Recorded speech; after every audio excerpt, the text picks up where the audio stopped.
Gracias.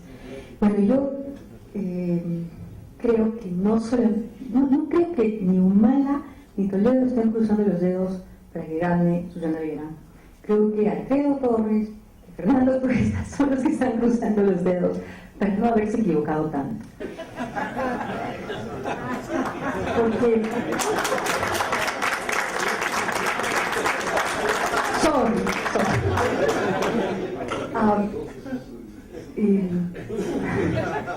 lo que pasa es que la estadística es una ciencia, pero la realidad es la realidad. Y yo sí he cuestionado el margen grande y grave, digamos, de error en las posibilidades de Lourdes Flores en la última encuesta que se pudo hacer pública, porque creo que cuando los directores de las encuestadoras son además analistas políticos, tienen una responsabilidad muy grande. Yo he escuchado a varios encuestadores, varios de ellos son amigos míos, Alfredo es mi amigo, espero que siga siendo mi amigo después de esta conversación. A Tito Cuesta estuvo ayer en mi programa, se peleó conmigo, son mis amigos y los respeto muchísimo, pero claro, cuando ya además son analistas, entonces hay una gran responsabilidad. La última encuesta que se publica es la que para la gente vale, y cuando yo he entrevistado a respetables, serísimos analistas y encuestadores, ellos han dicho varias veces que hay un sector importante de la población, del electorado peruano, que vota a ganador, que no le gusta perder su voto, que le gusta luego al día siguiente o cuando ya están los resultados haber votado por el que ganó y sentirse un poco ganador también. Y precisamente en ese grupo de personas, de electores, están los indecisos, están a los que no les interesa mucho la política, a los que se informan sobre política al final.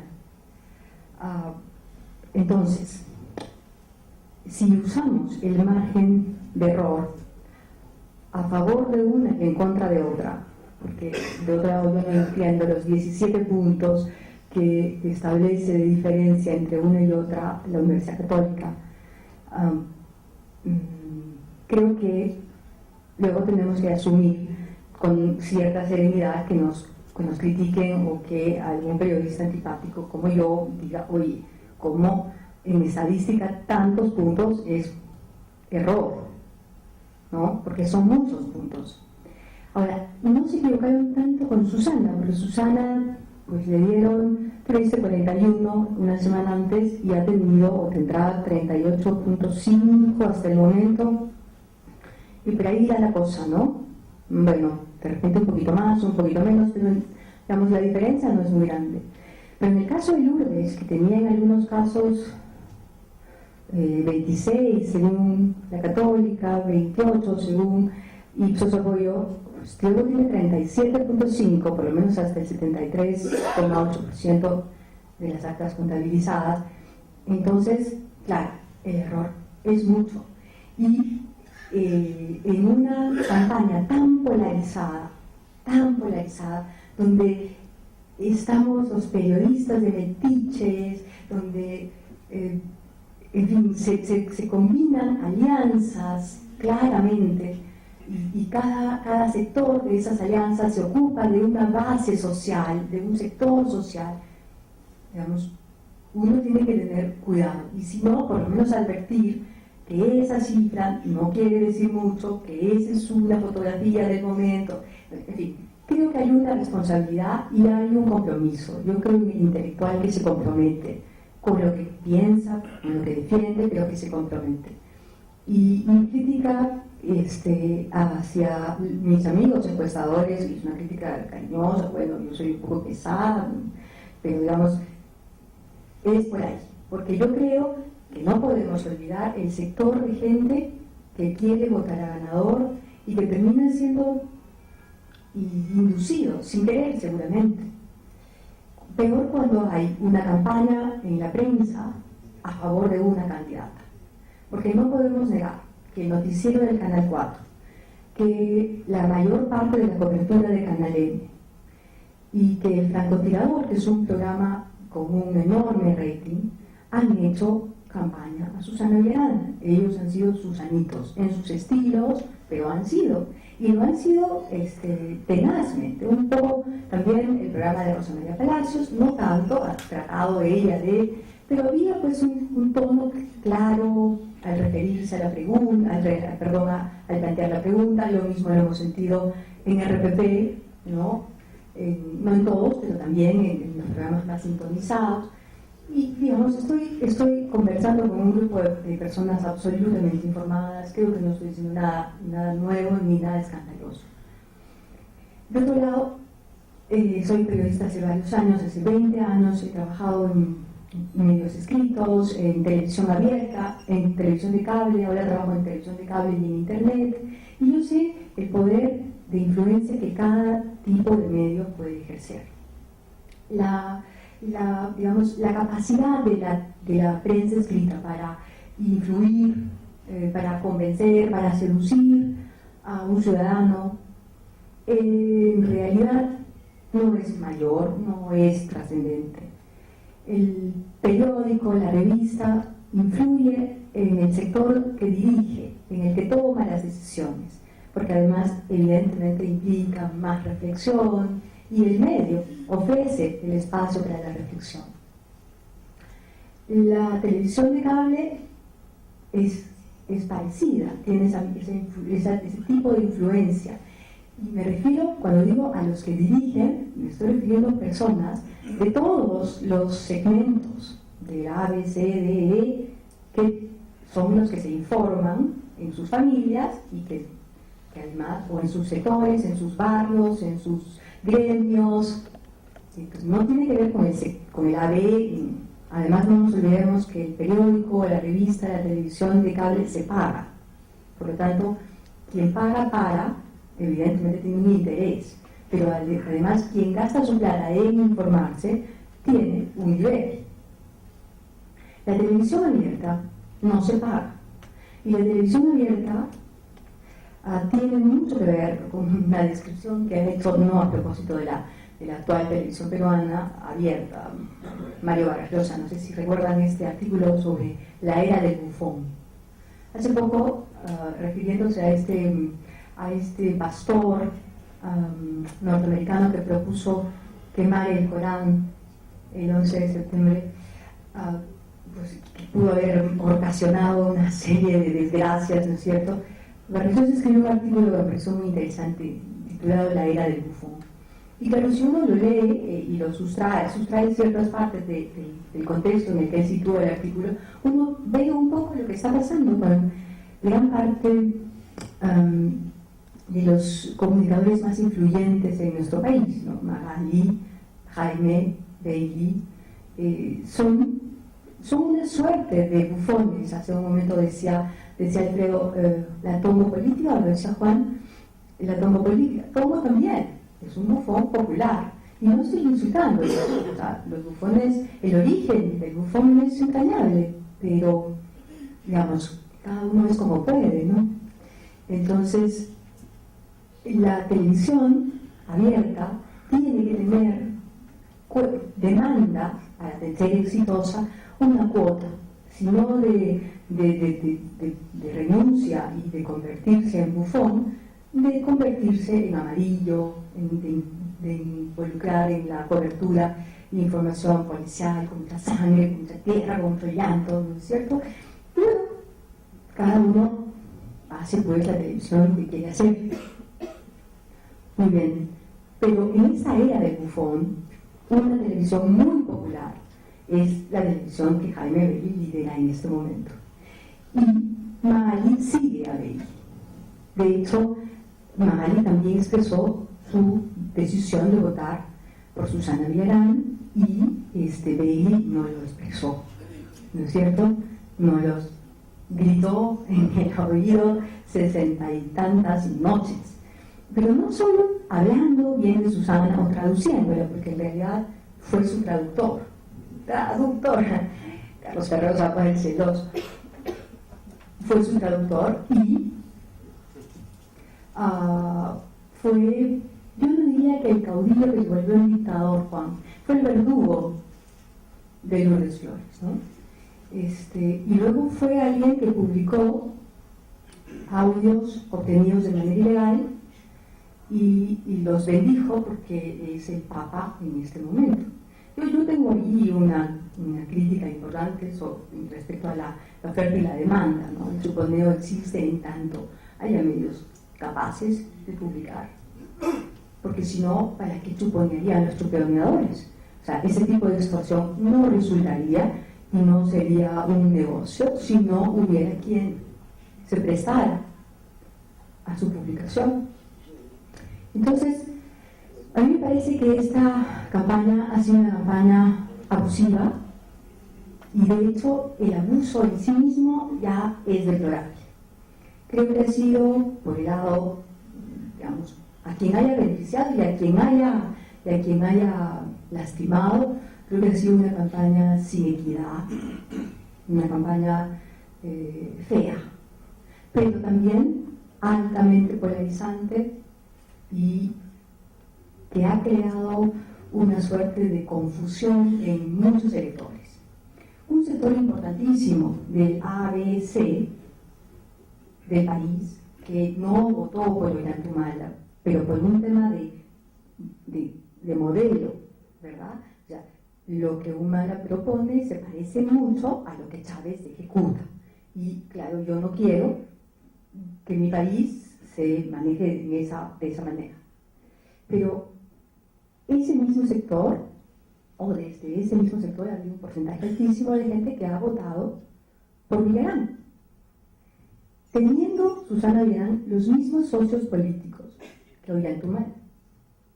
Claro, el carisma que tiene Susana, por supuesto, es muy interesante, que no tiene Ollantaytamala, ¿no? Él no es una persona carismática, pero Susana sí es una persona carismática. Ahora, yo no sé cuán carismática podría resultar en las provincias. Cuando ya hablamos de una cuestión nacional, ya la cosa cambia un poco, porque quizá no necesariamente en provincias su estilo, incluso su elegancia, que es muy grata, ¿no es cierto? No necesariamente eso funciona. Bueno, y eso yo no lo sé, eso lo sabe Alfredo. Cuánto funciona, cuánto no funciona. Tengo una ligera percepción en mi condición de provincial. Pero sí creo que las elecciones últimas que se han vivido en Lima y que han sido vistas en todo el país, porque la televisión que se hace aquí, cuando es la señal abierta, es la televisión que se replica. Y es algo de lo que nos olvidamos, por lo general. Porque siempre vivimos mirándonos el puputi, como decimos en mi tierra, ¿no? Ombligo le dicen acá. Pero se replica y digamos tiene un efecto importante. Entonces, yo creo que no han sido unas elecciones desagradables. Ahora, si me tengo que ubicar, seguramente me tengo que ubicar entre los que hicieron contracampaña a Susana Villarán.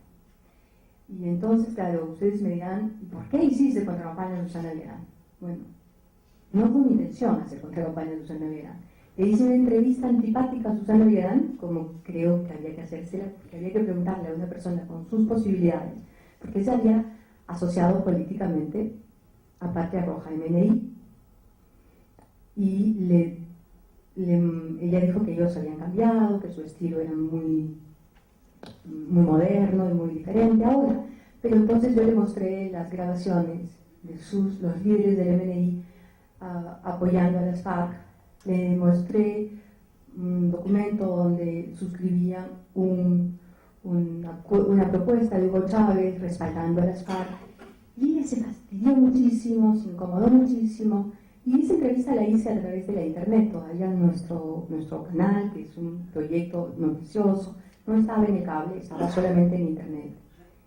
Y a los 2 días Jaime Bailey apareció destrozando, digamos, mi prestigio profesional, ¿no? Me acusó de haber fabricado los comunicados que le había mostrado a Susana Villarán, en fin. Me pareció desagradable me pareció, en fin. Entonces esperé un tiempo hasta que entramos al cable y bueno, repetí la entrevista y repetí la relación que yo estoy segura existe entre el MNI y Patria Roja, que es lo mismo, y el grupo de las FARC, y básicamente, para dejarnos de tonterías, la Coordinadora Continental Bolivariana. La Coordinadora Continental Bolivariana tiene una concepción y tiene sobre todo una operación, o sea, quienes operan desde la Coordinadora Continental Bolivariana están liderados por una intelectual chileno-cubana, que ustedes todos conocen, que se llama Marta Harnecker, que radica en Caracas desde el año 2003, que fue la esposa de Barbarroja, es decir, de Manuel Piñera, quien a su vez fue el jefe de los servicios de inteligencia y de contrainteligencia de Cuba, desde el año 56 hasta el año 98, que murió, y que fue además el hombre capaz de sostener a los Castro en el poder. Siempre hemos preguntado cómo se sostuvo, cómo se sostuvieron tantos años, solo porque los gringos les pusieron este veto o el bloqueo, solo porque Castro es muy carismático y fuma puro. Las cosas no son así. La mayoría de ustedes han hecho política. Las cosas no son así. El gran creador, además adoctrinado y hacía adoctrinar a su gente por los agentes del Stasi. La Stasi estuvo habitada por ex-nazis, sobre todo fue concebida por ex-nazis y soviéticos en la Alemania Oriental, ¿no es cierto? O sea, eso entra por una oreja y sale por la otra, no, eso tiene un objetivo, tiene un fundamento, y eso es lo que ha venido desarrollando en Caracas, recreando y fortaleciendo con una habilidad realmente digna de respeto la señora Harnecker, porque además de tener el bagaje de lo que ella vivió y de lo que ella aprendió en la Cuba, monitoreada por su marido, ella ha hecho grandes estudios, los ha hecho realmente en materia de marketing. Y ella es la creadora, por ejemplo, del disfraz, o sea, ella que ha llevado este estilo de los grupos antiguos de la izquierda a disfrazarse, los está convirtiendo y lo ejecuta y lo recomienda. Uno de sus operadores para Perú se llama, se apellida Bossi Rojas, y el otro, son dos, uno es argentino, venezolano, y el otro es chileno, se apellida Tellier, solamente Tellier, no Letelier, sino Tellier. Boris Tellier y Fernando Bossi, exactamente. Ellos tienen varios ingresos al Perú, varios de los líderes del Patria Roja, del MNI, del actual MIR Venceremos, que ya no se llama MIR Venceremos, sino Frente Popular, que ha integrado el Lima para todo. Ellos viajan cotidianamente a Venezuela. Si he estudiado este tema, me parecería irresponsable no detenerme y no preguntarle a una política intensa como Susana, ¿por qué se asocia con este grupo? ¿No? ¿Por qué les permite acceder al poder? De hecho, hay 6 representantes del MNI ya de todas maneras, gane o no gane ella, en la alcaldía de Lima. Pero no solo ha sido así, el MNI ha ganado Cajamarca. Cajamarca, claro, el señor Santos, ha ganado con un movimiento que se llama MÁS, ¿no es cierto? Muy bien, no ha ganado como MNI, no ha ido como MNI a las elecciones, ha ido como el movimiento MÁS. Es un movimiento que parece nuevo, ¿no es cierto? Y han ganado sin necesidad de ir a ninguna segunda vuelta. Exactamente, el movimiento de afirmación social tiene el 31,4%, ganó en primera vuelta. Y su caballo de Troya ha sido, por supuesto, su posición antiminera.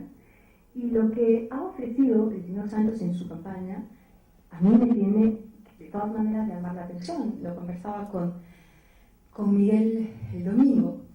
Ha ofrecido revisar los contratos de estabilidad jurídica con las empresas mineras, ha ofrecido más canon para Cajamarca y ha ofrecido subir las regalías. Él no lo puede hacer. Sin embargo, no le importa. Va a pasar estos años en ristre porque está intentando que el imperialismo le permita cumplir con su pueblo. Listo. Y es una de las regiones no solamente más ricas, sino más productivas. Porque de otro lado, mientras el oro sube, el cobre parece que baja o se mantiene. El cobre no está en la posición en la que estuvo hace 3 o 4 años. Entonces, impedir explotaciones de minas de oro en la zona de influencia, porque no solo es Cajamarca, estamos hablando de Piura y estamos hablando también de Amazonas. Además, Piura ha sido conquistada también con una cantidad de votos realmente importante, ¿no? Unidos Construyendo de Javier Atkins ganó en primera vuelta con 47,6%.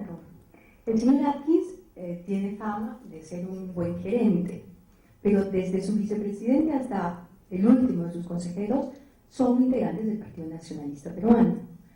Entonces, nuevamente vemos esta forma de acceder al poder, ¿no? Que también la vemos en el Cusco, por ejemplo, y que la vemos en Arequipa, porque Juan Manuel Guillén no ganó la primera elección regional aliado al nacionalismo. Lo vieron bien en todo caso, pero no tuvo que concertar con ellos. En este caso sí ha tenido que hacerlo. De hecho, el movimiento en Arequipa, Alianza por Arequipa, tiene una presencia, una foto allí permanente, ¿no es cierto?, de la expresión del movimiento nacionalista. Entonces, digamos, los partidos han perdido las elecciones realmente en nuestro país. No, los partidos de la izquierda radical, no. Los partidos de la izquierda radical han ido en alianzas muy convenientes, se podría llamar hasta prudentes, y han avanzado. Ellos han avanzado. Hay varias regiones en las que tienen muy buena colocación como aliados. Y una de esas regiones, aunque no se llame así, pero que como bolsón electoral, como cantidad de peruanos, debería serlo, se llama Lima. Lima metropolitana. Lima tiene 5,5 millones, un poquito menos, creo, de electores. Entonces, Lima está partida en 2 en este momento. Hay un empate técnico todavía, la diferencia sigue siendo de 9 décimas, y vamos a ver qué pasa. Falta 1.200.000 votos por definir, se están discutiendo en los jurados, y claro, entonces, bueno, eso es un poquito de lo que yo quería comentar, pero yo sí creo que quienes han perdido han sido los partidos democráticos, los partidos que creen en la democracia. Creo que quienes más han perdido han sido ellos. Y al perder ellos, mi sensación es que perdemos nosotros. Porque mientras nos podamos mover en el margen de la democracia, en el margen de los centros, creo que tenemos posibilidades de salir adelante, de crecer, de desarrollarnos, sobre todo, incluso de ser felices. Pero, si no podemos movernos y tenemos que vernos jalados de las narices en los extremos, no sé. Yo sí tengo memoria y creo que sería lo peor que nos podría pasar. Gracias, muchas gracias.